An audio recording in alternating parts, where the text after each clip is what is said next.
follow along and line it up with this next one. We have ear protection, earplugs in, and we're fortunate to be able just to follow this nice clean line that we have from the landscape fabric, but you could always use like a string line or a chalk line or something like that.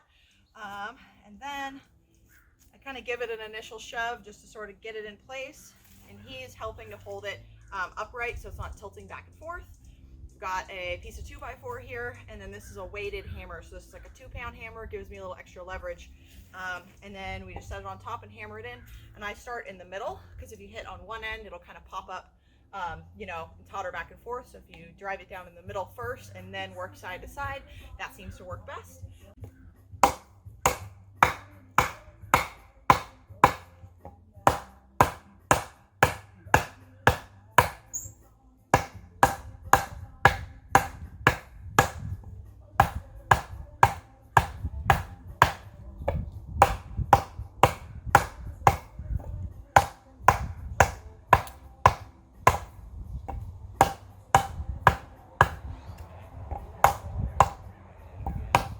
Once we get that in, then there's these little connector pieces, probably hard to see from there, but then that just slips on over the joint, and then I just use my mallet to drive that down too.